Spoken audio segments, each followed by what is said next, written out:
Fox has long been the favorite channel of the Republican Party. But is it actually bad for the GOP? The question was reignited this week, not by Jon Stewart or a liberal columnist, but by the well-respected conservative historian Bruce Bartlett.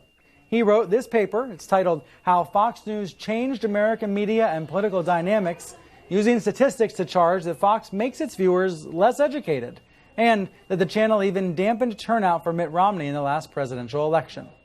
This is the rare scholarly paper that has stirred a media frenzy, maybe because Bartlett worked in the administrations of President Reagan and George H.W. Bush. And he's joining me right here on the set in Washington. Thanks for being here. Happy to be here.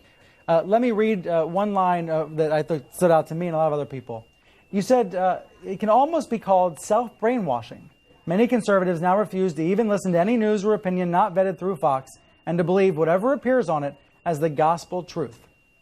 Self-brainwashing. I don't think that word is too strong.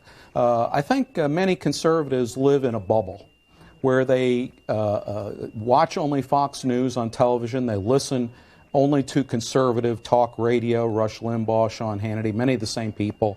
When they go on to the internet, they look at only conservative websites like National Review, Newsmax, World Net Daily. And so they are completely in a universe in which they are hearing the same exact ideas, the same arguments, the same limited amount of data repeated over and over and over again, and that's brainwashing. And do you believe that's more true for conservatives than for liberals? Yeah, I do. I believe that. But what causes that? Well, I think for a long time the media did tilt to a bit to the left, and so I think that conservatives, once they got a media of their own, just sort of glommed onto it like a man in the desert, being given some water. They drank very heavily from the Fox waters.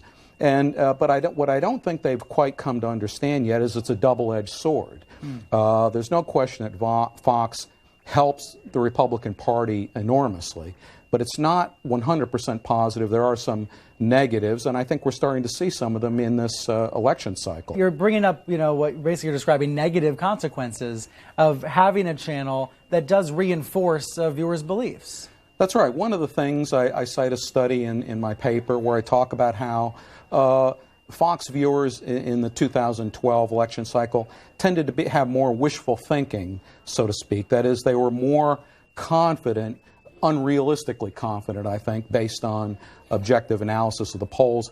And you may remember there was this website, what was it, Unskewed Polls? Right. Remember that? Right. Where it was just widely believed in Republican circles that all of the polls were biased against Romney and that he was actually doing really, really well, much better, and was going to win pretty easily. And as we know, Karl Rove, among others, was shocked on election night when he didn't do as well as expected.